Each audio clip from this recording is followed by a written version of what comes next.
kuliah gitu ya terkait dengan metode ground penetrating radar ya. Harusnya kan untuk materi pembekalan GPR ada di hari Sabtu kemarin ya, tapi karena hari Sabtu kemarin kalian lagi happy-happy, jadi nggak apa-apa. Pembekalannya saya undur ya di hari ini ya, di hari Selasa malam. Oke, sengaja saya lebihkan sehari ya, karena kalian kan kalau habis happy-happy pasti sedikit capek gitu ya. Makanya untuk pembekalannya ada di hari Selasa malam gitu ya. Oke, malam ini saya akan sedikit memberikan pengantar ya terkait dengan metode GPR atau Ground Penetrating Radar. Biasanya saya collab sama Pak Andri ya, tapi karena Pak Andri lagi berhalangan, jadi untuk hari ini saya akan mengisi gitu ya, menggantikan Pak Andri. Oke, saya akan share screen dulu ya. Nah ya.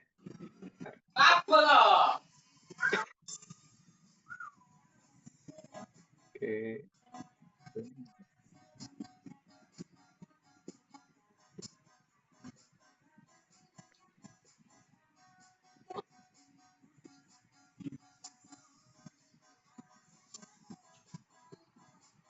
Oke, apakah screen-nya muncul untuk slide-nya, slide GPR? Ini kalau saya slideshow muncul nggak? Muncul, Pak. Sudah muncul ya? Muncul, Pak. Oke, ini udah muncul ya covernya ya? Iya, Pak, ini lagi di cover. Oke, coba kita tes dulu slide-nya muncul. Muncul, Pak. Oke, kalau gitu kita mulai ya. Selamat malam semuanya. Terima kasih sudah menyempatkan untuk mengikuti pembekalan ya di sela-sela mungkin perkuliahan yang cukup hektik ya karena sudah mau akhir semester ya. Oke, hari ini kita akan membahas pengantar terkait dengan metode ground penetrating radar ya, atau sering disebut sebagai metode GPR ya. Nah, jadi materi ini harapannya nanti bisa menjadi bekal ya teoritis bagi teman-teman sebelum nantinya akan terjun ke lapangan ya untuk melaksanakan kerja lapangan. Nah, kenapa metode GPR ini penting sekali untuk dipelajari ya? Yang pertama karena kita punya alatnya gitu ya. Tapi di dalam ilmu geofisika sendiri, GPR ini itu adalah salah satu metode yang unik ya. Nah, dia menggunakan gelombang elektromagnetik, bukan seperti seismik ya. Kalau seismik kan pakai gelombang mekanik. Dan alatnya juga cukup ringan, bisa ditarik oleh satu orang. Dan datanya cukup bisa langsung dilihat pada saat kita melakukan akuisisi. Nah, tapi dibalik kesederhanaan alat GPR ini, ada prinsip-prinsip fisika yang cukup kompleks yang harus tentu saja kalian pahami ya, agar tidak salah dalam proses mengolah data, menginterpretasi, gitu ya.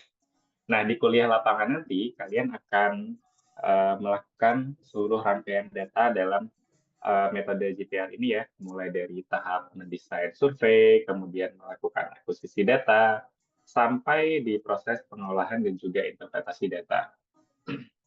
Nah, jadi malam ini kita akan bahas sedikit dalam gitu ya, terkait dengan metode GPR. Oke, nah pertama kita coba lihat dulu sekilas terkait dengan metode GPR ya.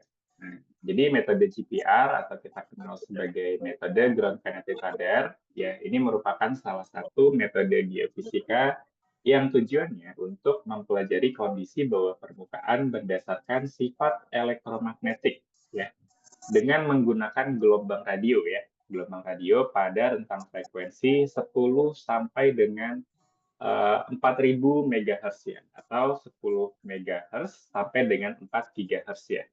Nah, jadi gelombang GPR ini itu termasuk gelombang elektromagnetik, makanya metode GPR biasanya dipelajari berbarengan dengan metode elektromagnetik ya di perkuliahan. Nah, jadi gelombang elektromagnetik ini memanfaatkan sifat refleksi ya, refleksi, difraksi, dan pembiasan. Refleksi itu berkaitan dengan bagaimana respon dari gelombang elektromagnetik ketika bertemu lapisan yang berbeda.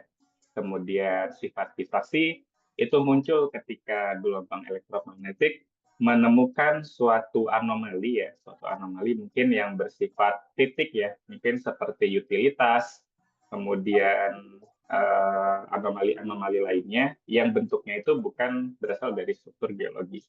Nah, kemudian ada sifat pembiasan. Nah, sifat pembiasan ini muncul karena adanya perbedaan kecepatan pada material ya. Nah, jadi 3 konsep inilah yang dipelajari dalam metode georadar gitu ya. Nah, kemudian secara pengukurannya sendiri ya, metode GPR ini merupakan metode yang cukup tepat ya untuk mendeteksi objek yang kecil yang posisinya atau keberadaannya itu dekat dengan permukaan bumi. Jadi metode ini efektif untuk identifikasi pada kedalaman 0 sampai dengan 40 meter dan memiliki resolusi yang cukup tinggi gitu.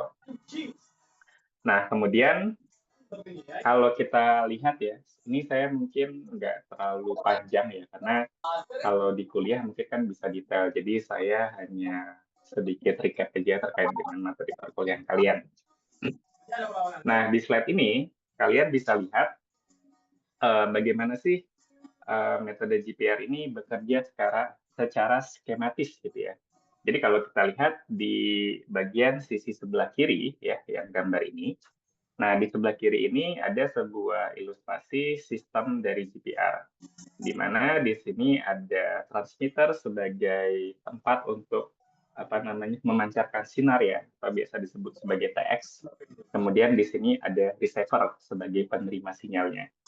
Ya, tadi transmitter berfungsi untuk memancarkan gelombang elektromagnetik ke bawah permukaan, dan receiver itu menerima kembali gelombang yang terpantul atau terscatter akibat adanya anomali titik di suatu bagian bawah tanah gitu ya, yang kembali ke atas. Nah, kalau misalkan kita lihat dari ilustrasi metode GPR ini, kita bisa lihat ada 3 jenis gelombang yang terekam ya. Yang pertama di sini itu ada direct wave. Nah, sesuai namanya, direct itu kan artinya gelombang langsung ya. Jadi dia adalah gelombang yang merambat dari transmitter langsung menuju receiver ya. Makanya disebut sebagai direct wave. Nah, dari sini kalau misalkan kalian lihat, karena dia itu munculnya selalu di atas ya, atau di duluan gitu ya, maka dia adalah sinyal yang paling kuat gitu ya. Jadi kalau sering menemukan radar geram gitu, kalau kalian lihat bagian atasnya itu kebanyakan adalah direct wave gitu ya. Biasanya diidentifikasi dengan amplitude yang kuat. Nah, kemudian yang kedua itu adalah gelombang refleksi ya. Gelombang refleksi itu adalah gelombang yang terpantul pada bidang batas antara lapisan. Jadi kalau kalian lihat, ini adalah lapisan 1, ini adalah lapisan 2. Nah, jadi kalau misalkan gelombang EM ya ketemu bidang lapis, nanti dia akan terpantulkan ya. Nah, tapi syaratnya bidang lapis ini itu harus mempunyai karakteristik yang berbeda ya. Jadi setiap lapisan di bumi kita untuk mencirikan ini adalah litologi yang berbeda, pasti tentunya harus memiliki parameter fisik yang berbeda gitu. Nah, kemudian yang ketiga itu ada gelombang refleksi gitu ya. Tadi ada refleksi. Kemudian yang ketiga yaitu adalah gelombang scatter ya.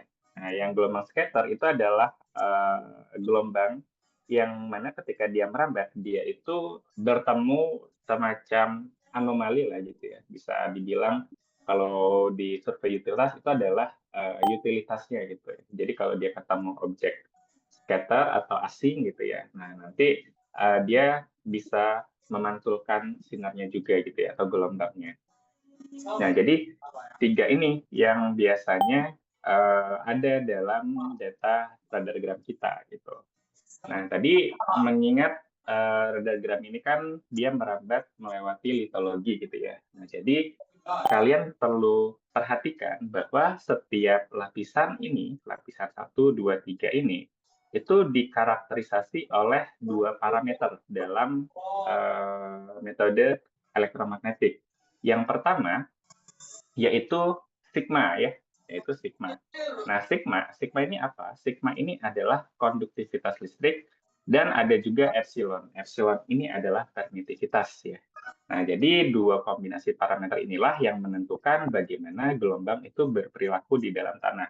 Jadi kalau misalkan satu lapisan itu punya kombinasi sigma epsilon berbeda dari lapisan yang kedua, maka di batas dari keduanya itu akan terjadi yang namanya refleksi gitu ya.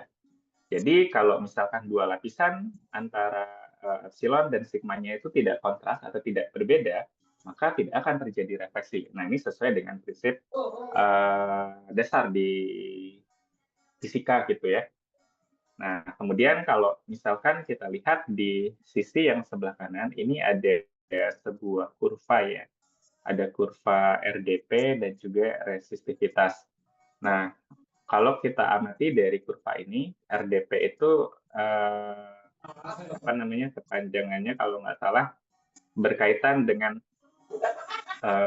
aduh saya lupa namanya ya. Jadi ini berkaitan dengan dielektrik relatif ya, relatif dielektrik apa gitu ya. Jadi ini menunjukkan rasio antara koefisien dielektrik dari sebuah material gitu ya. Kemudian ini juga ada parameter resistivity yang berkaitan seberapa mudah dari suatu litologi itu mengantarkan arus listrik gitu ya. Jadi kalau misalkan setiap material di sini itu pasti punya karakteristiknya masing-masing. Nah, jadi kalau kita lihat di sini, kita bisa lihat nih, misalnya untuk lapisan silty clay gitu ya. Lapisan silty clay dengan apa namanya silty mud, dia punya nilai dielektrik dan resistivitasnya yang berbeda-beda. Nah, inilah yang menentukan kenapa sih metode GPR itu bisa membedakan antara litologi tanpa kita harus menggali atau tanpa kita harus membuat outcrop gitu ya. Nah, kemudian kita lihat sedikit terkait dengan konsep matematis ya dari metode elektromagnetik. Nah, jadi di dalam metode elektromagnetik kita kita nggak akan menurunkan dari awal gitu ya, dari persamaan Maxwell. Nah, jadi kita lihat secara sederhananya aja gitu ya. Jadi kita coba lihat prinsip-prinsip apa sih yang bekerja dalam metode geofisika ini gitu ya. Nah, yang pertama, kalau kalian lihat di sini, ya ini saya harusnya ngidupin kursor ya. Oke, nah ini. Nah, pertama, kita bisa bahas mengenai koefisien refleksi atau simbolnya adalah R di sini ya.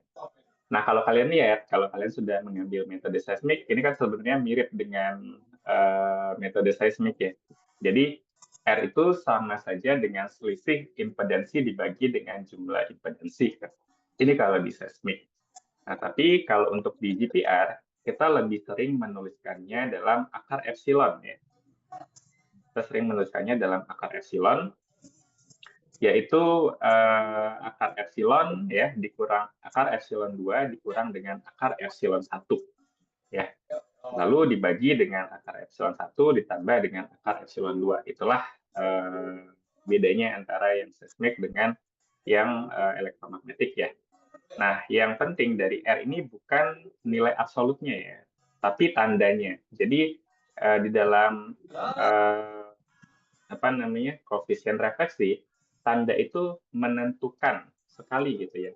Jadi kalau misalkan dia tandanya negatif, berarti itu berpengaruh terhadap polaritasnya gitu ya. Nah, kemudian yang kedua. Nah, yang kedua ini ada yang namanya koefisien transmisi. Nah, rumusnya itu adalah T sama dengan 1 dikurang R ya.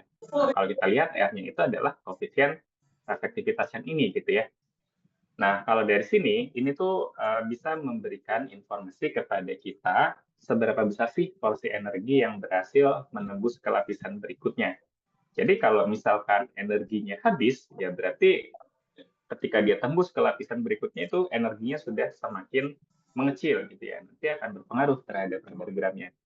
Pengaruhnya di mana? Pengaruhnya mungkin amplitude-nya jadi kurang terlihat gitu ya, karena memang nilainya sangat kecil gitu. Nah, kemudian persamaan yang ketiga. Nah, ini yang paling sering kita pakai gitu ya. Jadi, persamaan yang ketiga ini kalau kita lihat ini berhubungan dengan kecepatan gitu ya. Nah, kecepatan di sini itu V sama dengan ya V atau C ya dibagi dengan akar epsilon mu ya. Nah, untuk kebanyakan material bumi yang non magnetik di mana mu yang mendekati 1 itu sama dengan cukup gitu ya. Nah, jadi kalau misalkan di sini, kalau kita lihat V untuk udara itu kan sekitar 0,3 ya meter per nanosecond. Nah, itu sama aja dengan kecepatan cahaya. Nah, jadi kalau misalkan materialnya itu sendiri adalah tanah, karena epsilonnya lebih besar, maka kecepatannya bisa turun gitu ya.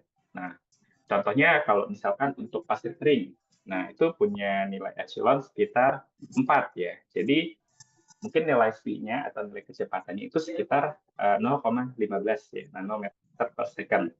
Nah, kalau misalkan nanti kita ketemu material yang sama, tapi dia memiliki kandungan air yang lebih besar gitu ya, nah itu bisa meningkatkan nilai epsilonnya sekitar 25 ya, maka nanti velocity-nya itu akan turun gitu ya. Jadi ini sangat berpengaruh sekali.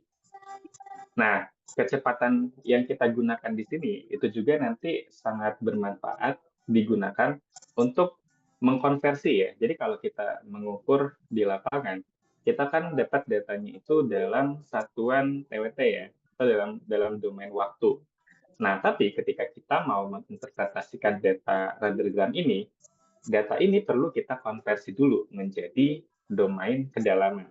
Nah, makanya si parameter velocity ini itu sangat penting sekali dalam pengukuran GPR ya. Oke, kemudian kita membahas masalah terkait dengan atenuasi. Nah, atenuasi ini apa sih ya? Jadi atenuasi itu berkaitan dengan peluruhan amplitudo gelombang seiring dia merambat ke dalam tanah. Nah, apa yang dimaksud dengan meluruh? Ya, jadi meluruh itu seperti kehilangan energi. Jadi gelombang kalau dia merambat masuk lebih dalam, energinya atau amplitudenya itu akan semakin mengecil. Nah, contohnya seperti ini. Jadi ketika di atas energinya masih penuh ya, masih penuh itu bisa kita ilustrasikan nilainya sama dengan 1. Tapi seiring dia merambat masuk ke dalam permukaan bumi, energinya akan semakin mengecil. Dari mana tahu dia mengecil? Dilihat dari amplitudonya ya. Jadi kalau kita lihat di sini makin bertambah kedalaman, amplitudenya makin kecil. Nah, itulah yang disebut sebagai atenuasi. Nah, rumus sederhananya dari atenuasi ini ya. Jadi A dibagi dengan A0 ya. Nah, atau ini sama dengan E ya, E pangkat min alfa dikali Z ya. Jadi alfa ini adalah faktor atenuasi ya. Jadi alfa ini tadi faktor atenuasi atau koefisien atenuasi, dan ini akan tergantung pada frekuensi omega, permeabilitas, permitivitas, dan juga konduktivitas dari material apa yang dilaluinya gitu ya. Nah, jadi kalau kita lihat di sini rumus lengkapnya agak terlihat rumit gitu ya. Tapi ada 2 kasus batas yang memudahkan ya. Jadi kalau misalkan epsilonnya itu jauh lebih kecil dari sigma, itu artinya materialnya sangat konduktif dibandingkan kemampuan menyimpan muatannya ya. Nah, sekarang kita kalau pakai pendekatan alfa, misalkan sekitar akar dari omega mu sigma dibagi 2, ini kasusnya misalnya tanah lempung basah dan air laut. Jadi di kasus atenuasi itu sangat besar ya. Jadi kalau misalkan materialnya itu cukup konduktif gitu ya, atau kayak tersaturasi air gitu. Nah, itu amplitudenya akan cepat sekali habis gitu ya. Jadi ketika dia bertemu lapisan yang seperti itu, cenderung radar geramnya itu mengalami pelemahan gitu. Nah, kemudian kita masuk ke bagian skin depth ya. Nah, jadi skin depth itu dilambangkan simbolnya seperti ini ya, atau kita sebut sebagai delta ya. Nah, jadi konsep ini tuh banyak sekali ya digunakan, biasanya dipakai untuk mengestimasi kedalaman dari penetrasi data, kedalaman penetrasi dari frekuensi radargram yang kita gunakan gitu ya. Karena tadi GPR itu kan bisa bekerja pada rentang frekuensi 10 sampai dengan 4.000 ya. Jadi rentangnya itu sangat luas sekali dan rentang frekuensi ini tentu saja berpengaruh terhadap objek apa yang kita cari gitu ya.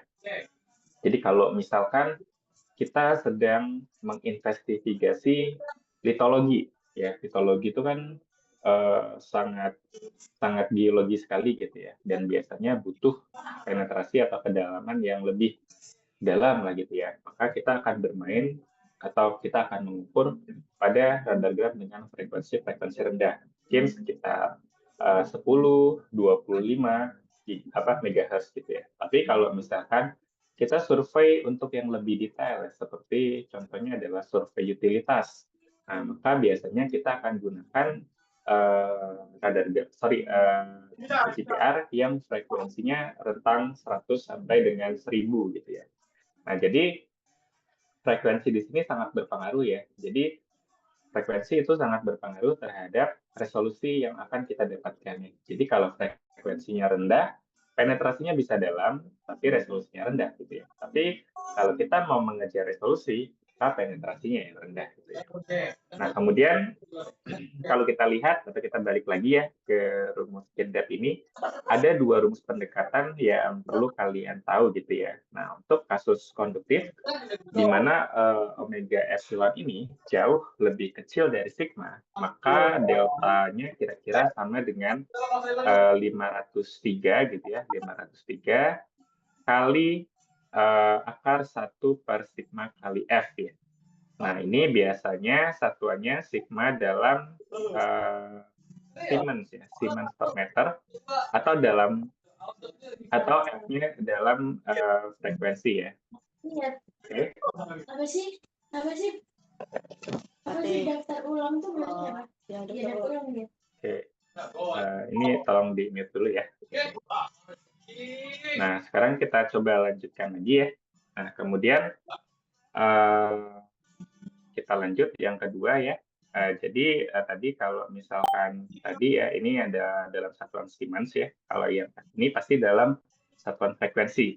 Nah, jadi di sini perlu kalian perhatikan ya, semakin besar sigma dan semakin tinggi frekuensinya, maka semakin kecil deltanya. Nah, artinya tanahnya ini akan makin konduktif ya. Dengan antena frekuensi tinggi, maka impact-nya, penetrasinya jadi lebih dangkal. Nah, kemudian untuk kasus di elektrik di mana sigma-nya kecil dibandingkan omega epsilon ya kondisi ini ya, maka deltanya itu sekitar 0,0053 dikali akar epsilon dibagi sigma. Nah, di kasus ini frekuensi tidak ada atau tidak muncul di rumus ya. Nah, ini artinya penetrasi itu relatif tidak tergantung frekuensi, tapi lebih ditentukan oleh rasio antara si epsilon dengan sigma ya. Tadi epsilon itu berkaitan dengan konstanta ya, konstanta di elektrik, dan ini berkaitan dengan permitivitas ya. Nah, kemudian kalau kita lihat ilustrasi gambar yang sebelah kanan, nah ini ilustrasinya sangat jelas ya. Jadi ketika gelombang IM ya merambat di udara ya, ini amplitudenya masih utuh karena dia punya punya amplitude ya, ini sama gitu ya. Jadi kalau kalian lihat ketika dia di udara ini amplitudenya tetap stabil gitu ya, atau tetap utuh. Nah, tapi kalau dia masuk ke dalam konduktif material gitu ya. Nah, ini kita bisa lihat energinya ya, ini mengalami pelemahan sekitar 37% gitu ya. Nah, angka skin depth inilah yang kita pakai untuk mengestimasi kasar ya, berapa sih kedalaman penetrasi maksimum sebelum survei itu dilakukan. Nah, jadi ini sangat penting ya dalam survei GPR. Penentuan frekuensi antena itu sangat penting karena ini merupakan kunci keberhasilan dari survei yang kita lakukan. Nah, jadi kita perlu tahu dulu target kita itu berada di kedalaman berapa. Nah, barulah kita bisa menentukan frekuensi antena yang akan kita gunakan. Jadi, nggak bisa kita menggunakan sembarangan frekuensi untuk mencari semua objek atau semua material. Ya, contohnya kita misalnya gunakan GPR dengan antena 10 MHz untuk mencari utilitas. Pasti tidak akan ketemu utilitasnya, gitu ya. Begitu juga kita misalnya ingin melakukan analisis litologi, yang mana litologinya itu berada di kedalaman 20 meter ke atas, tapi kita surveinya pakai GPR dengan antena yang tinggi gitu ya, misalnya di atas 100 MHz. Nah, jadi kesalahan inilah yang bisa menghasilkan ekspektasi kita tidak ketemu dengan apa yang kita inginkan gitu ya. Jadi sangat penting untuk memperhatikan kondisi-kondisi ini gitu ya. Oke, kita lanjut.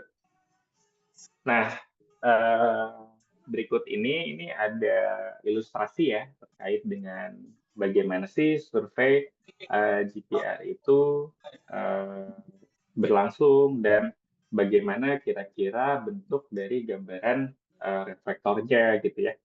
Nah, jadi slide ini nih bisa memberikan gambaran ke kalian ya dari bagaimana mekanisme GPR itu bekerja dengan model geologi gitu.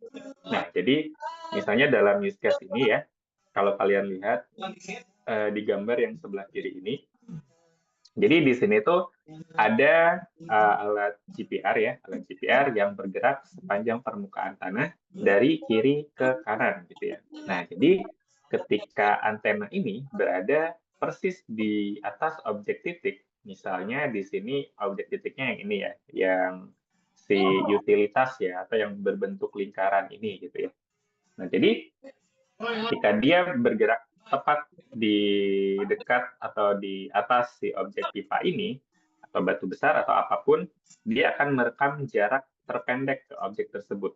Nah, jadi ketika antenanya bergeser sedikit, jaraknya sedikit lebih panjang dan semakin menjauh dari objek. Jadi semakin panjang jaraknya, semakin panjang juga anomali yang bisa direkam gitu ya. Nah, jadi di sini ini terjadi akibat adanya pengaruh dari geometri juga gitu ya.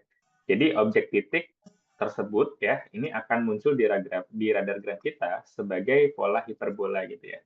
Nah, karena yang diukur itu kan jarak terdekat ya. Jarak terdekat itu kan pasti dia akan berubah-ubah seiring dengan pergerakan dari si radargramnya gitu ya. Sorry, si pergerakan dari alat GPR-nya. Sehingga di setiap posisi itu akan memberikan informasi jarak yang berbeda-beda. Nah, jarak yang berbeda-beda inilah kalau kita lihat di sini nih. Kayak di sini nih, ini kan waktu kesininya tuh lebih lama gitu ya dibandingkan ketika alatnya di sini. Maka waktu yang tiba di radargramnya itu juga terlihat lebih lama. Kemudian dia tepat berada di dekatnya. Jadi ketika dia merambat, nah jadi waktunya lebih cepat. Nah, jadi seiring dengan dia bergerak, pasti nanti yang pertama kali terekam itu yang posisinya lebih jauh dulu gitu ya. Makanya di sini lama-kelamaan akan membentuk pola melengkung gitu ya. Nah, inilah yang menjadi dasar bagaimana objek hiperbola ini bisa muncul gitu ya di radargram kita gitu. Nah, nanti puncak dari hiperbola ini itu bisa digunakan untuk menjadi referensi di mana sih posisi dari anomali tersebut ya. Dalam kasus ini mungkin si pipanya gitu ya. Atau si batunya atau apapun itulah gitu ya. Nah, kemudian sebaliknya kalau misalnya yang kita amati itu adalah reflektor ya. Reflektor itu yang ini ya, reflektor itu yang ini itu adalah batas antara lapisan gitu ya. Ini lapisan 1, ini lapisan 2. Nah, jadi kalau misalnya reflektornya itu adalah bidang planar gitu ya, misalnya batas lapisan geologi atau lapisan muka tanah yang terekam itu adalah anomali linear yang kontinu ya, yang kontinu seperti ini, bentuknya itu akan muncul seperti garis yang mengikuti geometri dari batas lapisan di bawah permukaan. Dia bisa bentuknya datar, miring, atau bergelombang. Ya, contohnya seperti ini ya. Jadi kalau misalkan bidang reflektornya miring seperti ini, maka di radar gram juga yang muncul miring seperti ini. Nah, jadi secara otomatis dia bisa mengikuti pola geometrinya.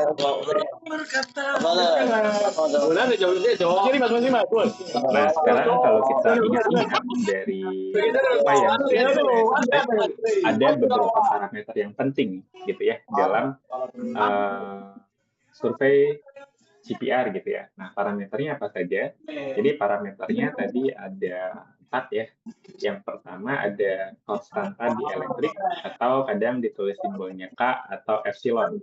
Nah, konstanta dielektrik ini berkaitan dengan seberapa mudah sih suatu material ya, atau suatu litologi atau suatu apapun itu menyimpan atau melepaskan energi listrik dari gelombang elektromagnetik yang menghambat gitu ya. Nah, jadi semakin tinggi konstanta dielektriknya, maka semakin lambat dia gelombang itu bergerak, ya. Karena dia semakin lambat, semakin cepat juga sinyalnya melemah. Gitu. Nah, kemudian parameter yang kedua, ada yang namanya permitivitas relatif ya. Simbolnya itu sigma ya, ini simbolnya sigma. Jadi permitivitas relatif itu berkaitan dengan seberapa baik suatu material itu bisa mengalirkan arus listrik ya. Jadi kalau misalkan material dengan konduktivitas yang tinggi ya, itu dia akan menyerap energi radar gram dengan sangat cepat ya. Kemudian yang ketiga ada atenuasi. Nah, atenuasi tadi berkaitan dengan seberapa banyak atau seberapa besar energi gelombang yang berkurang saat dia merambat ke tanah. Asumsinya semakin dalam dia merambat, pasti gelombang yang teratenuasinya akan semakin besar ya. Itu bisa dilihat pada saat kita survei gitu ya. Itu kalau di atas pasti amplitudenya kuat-kuat ya, tapi semakin ke bawah amplitudenya melemah.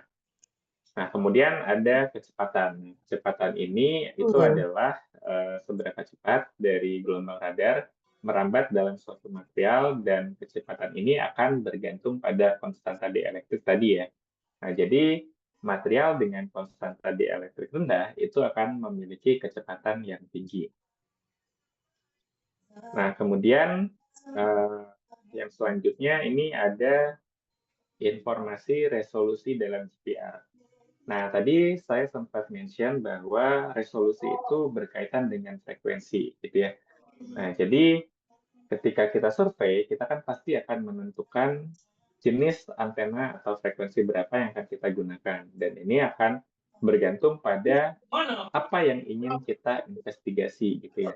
Apakah kita ingin menginvestigasi litologi, atau kita ingin menginvestigasi keberadaan utilitas, atau lain-lain. Karena ini akan menentukan frekuensi antena yang kita gunakan. Nah, contohnya, ketika kita memiliki antena dengan frekuensi 25 MHz gitu ya, maka kita bisa mendeteksi objek dengan ukuran minimum itu sebesar 1 meter. Ya. Jadi kalau objeknya kurang dari 1 meter, itu nggak akan terdeteksi kalau kita menggunakan GPR yang frekuensinya 25. Ya. Nah, tapi kelebihannya kalau kita menggunakan antena GPR 25 MHz, maka kita bisa melakukan investigasi dari kedalaman 5 sampai dengan 30 meter. Jadi dapatnya lebih dalam gitu ya. Nah, seiring dengan pertambahan frekuensi ya semakin tinggi, kita bisa lihat ukuran target minimum yang terdeteksi itu bisa semakin kecil ya, bisa semakin kecil. Nah, ini tandanya semakin tinggi frekuensi, maka resolusinya juga semakin tinggi.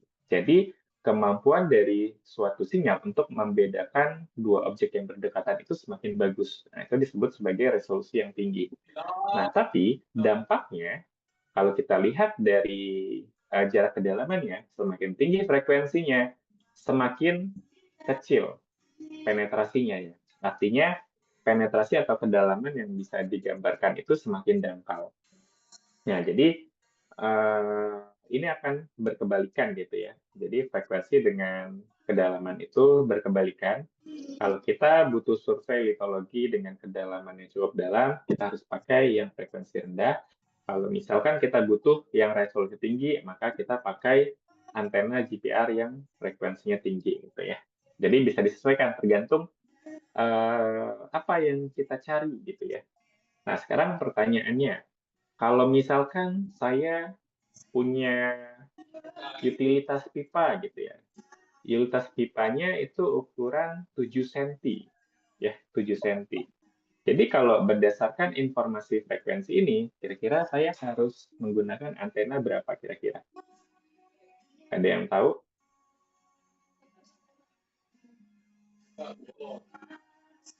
Oke, ada yang tahu? 7 cm itu ada di mana sih 7 cm?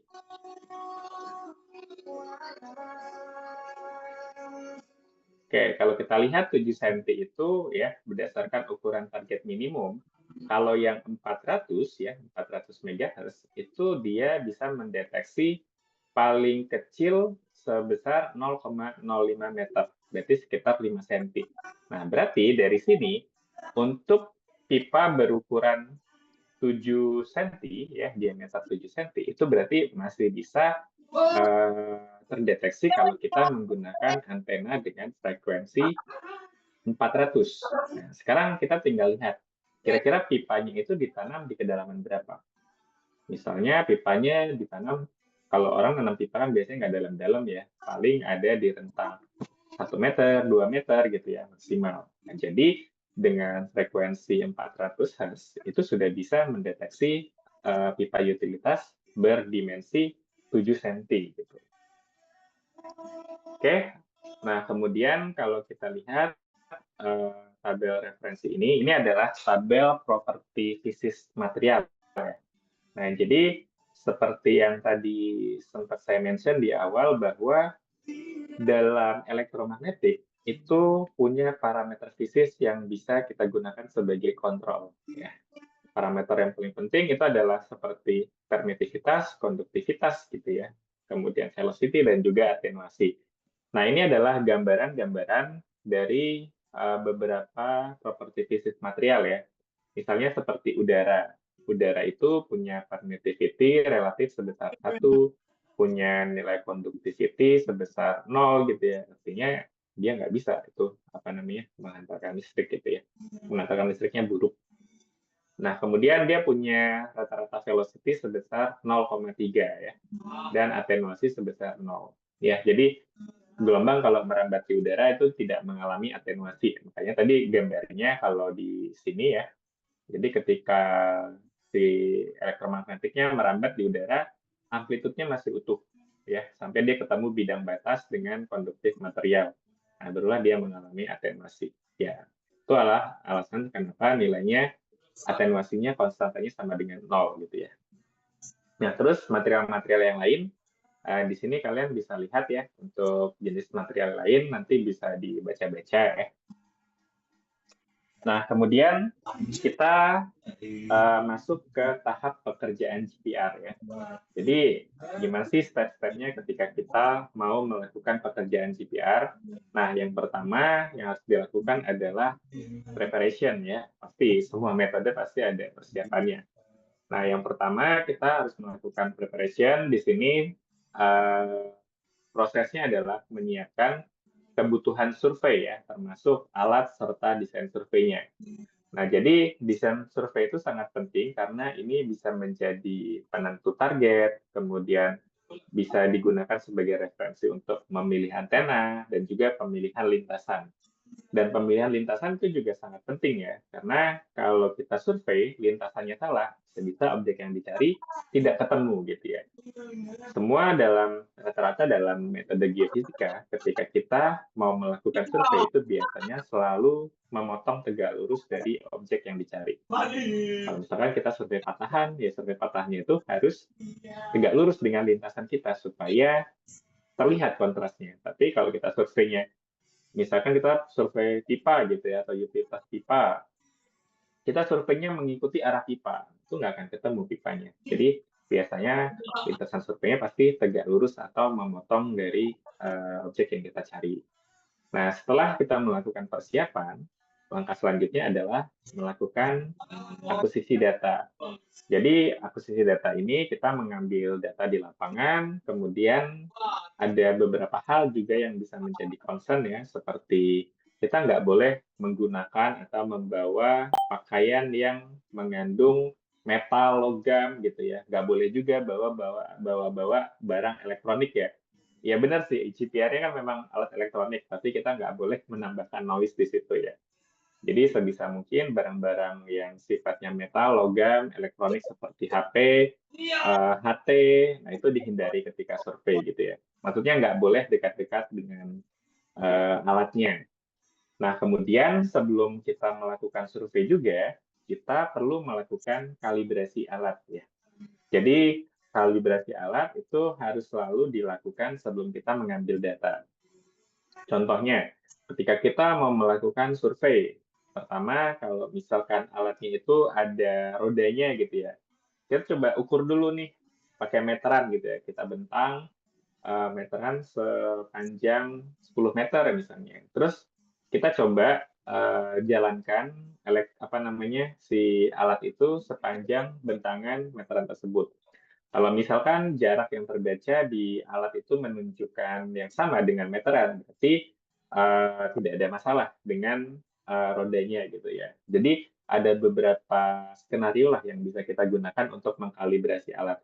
Tujuannya ini sangat penting ya untuk memastikan alat ini bisa bekerja dengan baik. Jadi kalau misalkan ternyata alatnya ada malfunction, bisa-bisa nanti datanya itu tidak sesuai gitu ya. Misalnya harusnya kita ngukur panjangnya 10 meter, tapi karena alatnya error, yang terbaca di rekaman itu hanya 6 meter gitu kan. Itu kan bahaya, berarti kan ada 4 meter datanya hilang. Nah, kemudian setelah data acquisition, kita melakukan data pre-processing. Data processing gitu ya. Data processing itu adalah tahapan-tahapan kita mengolah data GDPR ya. Biasanya sudah ada flow pakemnya ya. Flow pakemnya yang bisa diikuti, tapi sebenarnya pengolahan data GDPR itu cukup fleksibel. Dan data GDPR juga itu sebenarnya untuk use case tertentu itu sebenarnya tidak perlu diolah pun dia bisa diinterpretasi secara langsung gitu ya untuk beberapa kasus. Nah, kemudian setelah data processing, yang terakhir adalah interpretasi. Nah, interpretasi itu adalah tahapan di mana kita mengidentifikasi sinyal berdasarkan sifat fisik atau sesuai target yang sudah ditentukan. Misalnya kalau kita mau mengidentifikasi keberadaan utilitas, berarti kita cari nih radargram yang menunjukkan keberadaan utilitas tersebut. Misalnya dilihat dari pola hiperbola yang muncul pada radargram. Oke. Nah, ini ada beberapa parameter ya yang harus kalian tahu ketika kalian mau mengolah data GPR ya. Karena kita sebagai geofisis itu kadang kita nggak ikut mengambil data gitu ya. Nah, jadi kalau kita mengambil datanya secara langsung, itu bagus, artinya kalian tahu kondisi lapangannya seperti apa. Tapi banyak juga yang kondisinya geofisis, nggak ikut ke lapangan, tapi disuruh ngolah data. Nah, jadi kalau untuk kasus yang kedua tadi, kalian perlu tahu nih beberapa hal yang perlu dipahami dulu ya. Yang pertama, frekuensi. Kira-kira ketika survei ini, pakai frekuensi antenanya berapa gitu ya. Karena ini akan menentukan target dan objek yang kalian cari. Kemudian jenis material. Nah, jenis material ini penting karena kalau kita surveinya seperti survei geologi gitu ya, kita mempelajari stratigrafi lapisan. Nah, sangat penting itu mengetahui materialnya apa. Karena dalam tahapannya kita perlu mengetahui jenis material ini untuk melakukan interpretasi. Kemudian kecepatan. Nah, kecepatan juga penting karena kecepatan itu biasanya dimanfaatkan untuk mengkonversi dari domain waktu ke domain kedalaman ya.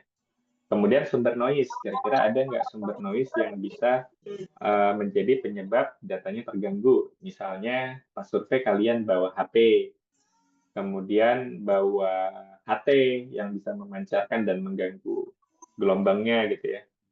Kemudian yang terakhir jarak lintasan. Nah, tapi jarak lintasan ini sebenarnya sudah ada ya, banyak alat yang memang sudah ada secara langsung informasinya di radar geraknya, tapi ada juga yang nggak ada gitu ya. Apalagi kalau misalkan kita ngolah data di tempat lain gitu ya. Intinya kebanyakan alat GPR itu dia kayak vendor locking gitu ya. Jadi dia akan berfungsi dengan baik kalau kita pakai softwarenya dia gitu ya. Kalau kita misalkan kita ngukur di lapangan pakai Mala, tapi kita ngolah datanya pakai Reflexway. Nah itu biasanya jarak lintasannya nggak akan muncul. Jadi kita perlu catatan lapangan lah gitu ya untuk memastikan berapa nih jarak sebenarnya. Karena kalau salah memasukkan jarak lintasannya, berarti nanti posisinya juga nggak akan akurat gitu ya. Nah biasanya untuk survei yang sangat detail, kita nggak pakai informasi koordinat ya, nggak pakai informasi koordinat langsung dari alatnya. Biasanya harus pakai GPS geodetik untuk mengikat akurasinya supaya lebih tinggi gitu ya. Nah, ini adalah sampel ya atau gambaran dalam proses kita mengolah data GPR ya. Nah, data yang kita dapatkan di lapangan itu raw datanya itu kebanyakan bentuknya seperti ini ya. Jadi kalau kita lihat dari ini time berapa ya? Mungkin sekitar 20 ya, 15 ya. Sorry, sekitar 15. Oh, bukan 20. Mungkin di sekitar 30 ya. Di time 30 nanosecond di ke bawah itu amplitude-nya sangat kecil gitu ya. Jadi tidak terlihat apa-apa gitu ya. Jadi kebanyakan raw data itu memang tidak bisa menunjukkan secara langsung keberadaan atau kondisi geologi di bawah permukaan. Nah, tapi karena kita melakukan serangkaian proses pengolahan data, sesuatu yang tersembunyi di bawah ini itu bisa muncul, gitu ya, bisa terlihat. Nah, untuk memunculkan apa yang ada di bawah permukaan ini, kita perlu melakukan pengolahan data. Nah, inilah yang menjadi konsep penting di dalam metode GPR ya. Jadi proses pengolahan data ini akan selalu dilakukan gitu ya. Kalau misalnya di raw datanya memang tidak terlihat gitu ya. Nah, untuk alur flow pengolahan data GPR itu secara umum ada beberapa step-step yang dilakukan gitu ya. Nah, step pertama biasanya kita melakukan move start time. Nah, move start time ini apa? Move start time ini yaitu berkaitan dengan mengubah waktu tiba gitu ya. Kenapa waktu tibanya bisa diubah? Karena ada beberapa proses gitu ya.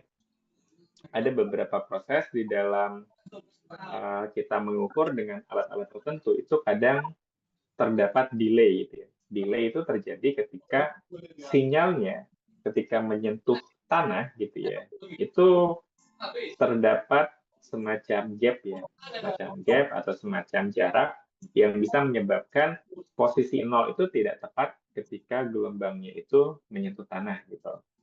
Nah, kemudian nanti ada DWOW ya. Jadi DWOW itu biasanya kita gunakan untuk mengurangi hal-hal yang berkaitan dengan frekuensi yang sangat rendah sekali gitu ya. Kemudian efek dari DC juga ini bisa menyebabkan kalau kalian ambil satu trace itu kan biasanya ada simpangannya ya. Jadi kalau satu trace seismik itu kan satu trace seismik atau satu trace radiogram itu kan biasanya ada polaritinya ya. Ada polarity positif, ada polarity negatif.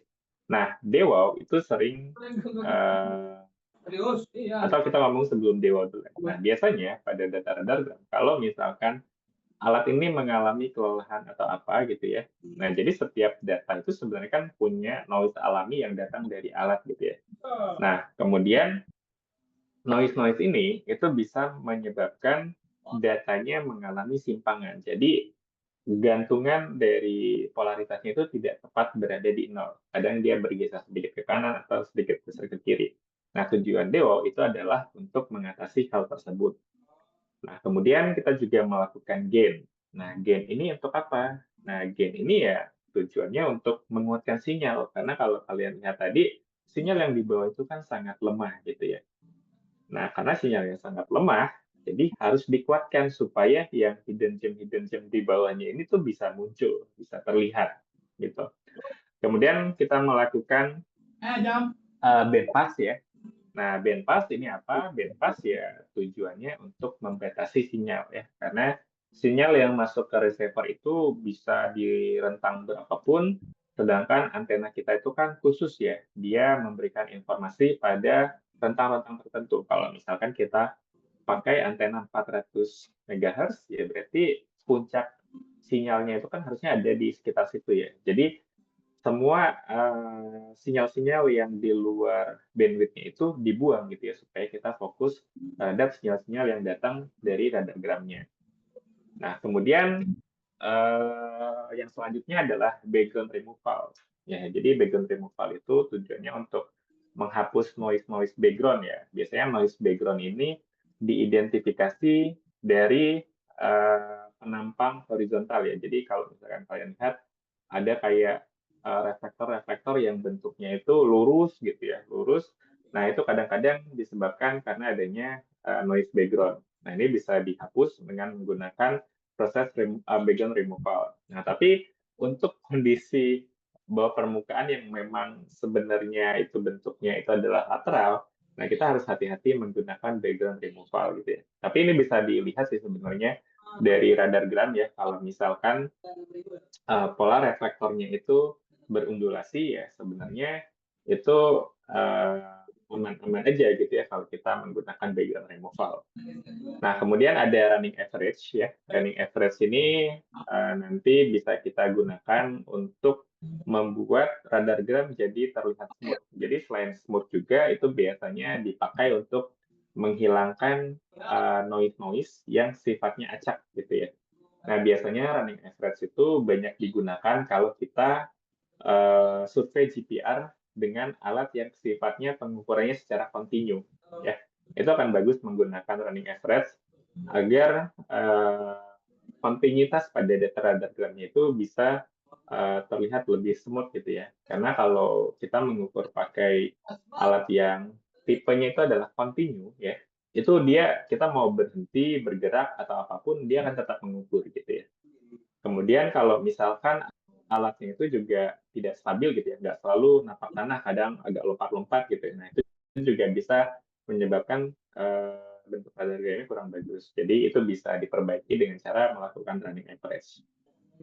Nah, kemudian step terakhir ya, nah, kita mempercantik radargram ya, kita bisa ikat dia dengan data topografi ya. Jadi kalau kita udah mengukur di lapangan, kita pengen ikat dengan topografinya itu juga bisa ya.